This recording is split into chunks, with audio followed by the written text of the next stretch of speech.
நமஸ்தே ஸ்கந்தாஸ் இந்த யூடியூப் சேனலில் இப்போ நம்ம விஷாரத் உத்தராத் செகண்ட் பேப்பரில் ஈஸியாக மார்க் எடுக்கிறதுக்கு ஒரு இம்பார்ட்டண்ட்டான எஸ்ஏயை நல்லா தரவு பண்ணும்போது நல்ல மார்க் எடுக்க முடியும். அதுக்கான ஸ்டோரியை தான் நம்ம ஃபஸ்ட்டு பார்க்க போகிறோம். துருவசுவாமினி, அதாவது மகத நாட்டினுடைய ராஜா சமுத்திரகுப்தர். அவருக்கு 2 பிள்ளைங்க இருக்காங்க, ராமகுப்த சந்திரகுப்த அப்படின்னு 2 பிள்ளைங்க இருக்காங்க. எப்பொழுதுமே ராஜாவினுடைய மூத்த மகன் தான் ராஜாவுக்கு பிறகு அந்த ராஜ்யத்தை ஆள்வான். ஆனால் இங்கு ராமகுப்தன் ரொம்ப கோழையாக இருக்கிறான். திருநங்கைகளுடன் பழகி கொண்டு அதனால் கோழையாக இருக்கிறான். அவர்களுடைய பழக்க வழக்கத்தில் இருக்கிறான்.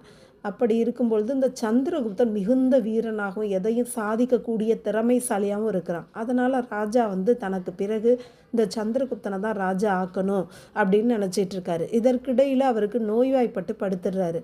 அப்போ அவருக்கு லிச்சுவி நாடு என்ற நாட்டினுடைய ராஜா நண்பனாக இருக்கார். தன்னோட நண்பனுக்கு முடியலையே சமுத்திரகுப்தனுக்குன்னு சொல்லிட்டு இந்த லிச்சுவி நாட்டு ராஜா துருவசுவாமினியை சிறிது காலத்திற்கு அங்கே போய் தங்கி மகத நாட்டில் தங்கி தன்னோட நண்பனுக்கு உதவி செய்யட்டும்னு அனுப்பி வைக்கிறாரு. சந்திரகுப்தனும் துருவசுவாமினியும் பார்த்த உடனேயே காதல் கொள்கிறார்கள்.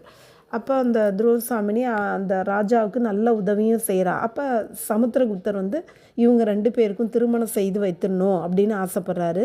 மேலும் தனக்கு பிறகு சந்திரகுப்தனை ராஜா ஆக்கணும் அப்படின்னு சொல்கிறாரு.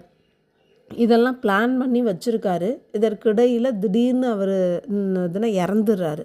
இறந்த உடனே ராமகுப்தன் அந்த நாட்டினுடைய அமைச்சர் ஷிக்கர் சுவாமியோட உதவியினால் அவசரமாக அவன் ராஜா ஆகிறான். ராஜா ஆகிட்டு பலவந்தமாக துருவசுவாமினியையும் திருமணம் பண்ணிக்கிறான். இதெல்லாம் தெரிஞ்ச சந்திரகுப்தன் வருத்தப்படுறான். அவனை பிடிச்சி ஜெயிலில் போட்டுறாங்க. அவன் நினச்சா ஜெயிலேருந்து வெளியில் அவங்க அண்ணனோட சண்டை போட்டு எல்லாத்தையும் அபகரித்து ராஜா ஆக முடியும். ஆனால் அவன் இந்த குடும்ப கலகத்தை உண்டு பண்ணவோ இந்த குடும்ப கலகத்தை பெரிதாக்கவோ விரும்பலை. நம்மளுடைய சாம்ராஜ்யம் மிக புகழ்பெற்றது, அதை கேவலப்படுத்தக்கூடாது அப்படின்னு சொல்லிட்டு பொறுமையாக ஜெயிலில் இருக்கான்.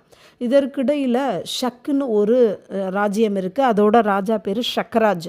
இந்த ஷக்கராஜ், அந்த ஷக்குங்கிற அந்த ராஜ்யத்துடைய முன்னோர்கள் அனைவருமே பல முறை இந்த மகதத்தின் மீது போர் தொடுத்து தோல்வியடைந்து விட்டனர். அதனால் ஷக்கராஜ் சிறு வயதிலிருந்தே இந்த மகதத்தை பழி வாங்கணுங்கிற ஒரு வெறியோடே வளர்ந்துருக்கிறான். இப்போ ஒரு கோழையானவன் ராஜாவாக இருக்கிறா இந்த மகதத்துக்கு அப்படிங்கிறத கேள்விப்படுறான். உடனே ஒரு பெரிய படையோடு வர்றான். உடனே இந்த ராமகுப்தன் சொல்கிறான், நமக்கு சண்டையெல்லாம் வேண்டாம், ஒரு அக்ரிமெண்ட் மாதிரி போட்டுப்போம், அதனால் உங்களுக்கு என்ன வேணுமோ நான் தர்றேன், இந்த போரை நிறுத்திடுங்கன்னு சொல்கிறான்.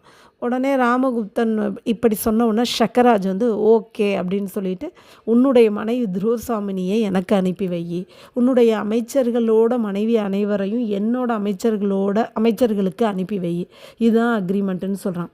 இதற்கிடையில் இந்த ஷக்கராஜோட எதிர்கால மனைவி கோமா, அவளோட வளர்ப்பு தந்தை ஆச்சாரிய மிகிர்தேவ், இவங்க 2 பேரும் நீ செய்கிறது தவறு, ஒரு நாட்டை அவமானப்படுத்தோம்னா அதுக்கு பல வழிகள் இருக்குது, இந்த மாதிரி பெண்களை அவமானப்படுத்தும் பொழுது அது நமக்கு கெடுதலாயிடும், அது மாதிரி செய்யாதன்னு சொல்லுவாங்க. மேலும் அந்த ஆச்சாரிய மிகிர்தேவ் ஜோசியம்லாம் பார்ப்பார். வால் நட்சத்திரம் வானத்தில் தெரியுது, அந்த வால் நட்சத்திரம் வந்தாலே ராஜாவுக்கு ஆகாது, அதனால் நீ இந்த இதெல்லாம் பண்ணாதன்னு சொல்கிறாரு. ஆனால் அவன் கேட்கவே மாட்டேங்கிறான். இதுதான் அந்த நாட்டை அவமானப்படுத்த ஒரு சந்தர்ப்பம் அப்படின்னு நினச்சிக்கிறான் அவன். இப்போ இந்த ஒரு தேதியை குறிச்சிடுறாங்க, இந்த தேதியில் துருவசுவாமினியை அனுப்பி வைக்கணும்னு சொல்லிட்டு. இதற்கிடையில் துருவசுவாமினிக்கு அந்த மகத நாட்டில் எப்பொழுதுமே உதவியாக கட்கதாரிணி அப்படின்னு ஒரு பொண்ணு இருக்கிறா. அவள் அவளுக்கு எவ்வளவோ சமாதானம் சொல்லி பார்க்குறா. ஆனால் துருவசுவாமினி கேட்கல. ஒரு பெண்ணினுடைய மானத்தை காக்க வேண்டியது ஒரு கணவனோட கடமை, நீ இப்படி மானத்தை காக்காமல் என்னை அப்படி அனுப்புறியேன்னு கேட்குறா அந்த ராமகுப்தன்ட்ட. ராமகுப்தன் சொல்கிறான், ஒரு நாட்டை காப்பாற்றுறது எல்லாரோட கடமை, குடிமக்களாக இருக்கட்டும், சோல்ஜர்ஸு, ஒரு ராஜா ராணி எல்லாரோட கடமை, அதுக்கு தான் நீ உயிரை கொடுக்க போகிற, அதுக்கு தான் நீ போகிற அப்படின்னு சொல்கிறான் அவன். இப்படியே இருக்கும் பொழுது இதை கேவலமாக நினச்சிக்கிட்டு இந்த துருவசாமினி உயிரை விட்டுறலான்னு முடிவு பண்ணுறான். அந்த நேரத்தில் சந்திரகுப்தன் ஆறுதல் சொல்கிறான், நீ உன்னை என்னைக்கு அனுப்பணும்னு பிளான் பண்ணியிருக்காங்களோ அன்னைக்கு நான் பெண் வேடம் விட்டு சக்கராஜிட்ட போகிறேன், நீ எதற்கும் கலங்காத அப்படின்னு சொல்லி அனுப்புகிறான். உடனே ஓகேன்னு சொல்லிட்டு தைரியமாக இருக்கிறா. அந்த நாள் வந்தது. அன்னைக்கு சந்திரகுப்தன் பெண் வேடம் விட்டுட்டு போகிறான். அப்போ துருவசாமி சொல்கிறா, இவனை அறைக்குள்ளே வச்சு கொல்லக்கூடாது, இவ்வளோ கேவலமானவனை மைதானத்தில் எடுத்துகிட்டு அவனோட சண்டை போட்டு நீங்கள் கொல்றதை நான் பார்க்கணுன்னு சொல்கிறான். அதே மாதிரி ஒரு மைதானத்தில் வச்சு அவனோட சண்டை போட்டு அவனை கொல்றான். இதற்கிடையில் இந்த ராஜா ராமகுப்தன் இவ்வளவு கேவலமான விஷயங்களை செய்கிறத பார்த்து பார்த்து ஒரு அமைச்சரோட, ஒரு நேர்மையான அமைச்சரோட சிறந்த மகன் நம்ம ராஜ்யம் எவ்வளோ புகழ் பெற்றது, அதை இந்த ராமகுப்தன் ராஜாவாக இருந்து இப்படி கேவலப்படுத்துகிறான் அப்படின்னு சொல்லிட்டு அவன் மேலே மிகுந்த வெறுப்போடு அவனை கொன்னுடுறான்.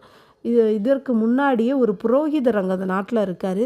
அப்போ அந்த ராமகுப்தன் செய்கிறதெல்லாம் தவறுன்னு சுட்டி காட்டுறாரு. அப்போ இந்த ராஜா என்ன சொல்கிறான், உன்னை தூக்கிலிடணும் அப்படின்னு சொல்கிறான். அதற்குள்ளேயுமே ராமகுப்தன் இறந்துடுறான். அவனோட இறுதிச் சடங்கை அந்த புரோகிதர் தான் செய்கிறாரு.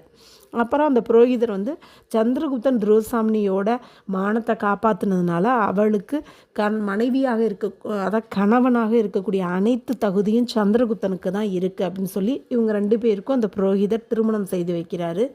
அதற்கு பிறகு சந்திரகுப்தன் ராஜா ஆகி அந்த நாட்டை சந்தோஷமாக ஆள்றாங்க. இதுதான் துருவசாமினி அப்படிங்கிற ஸ்டோரி.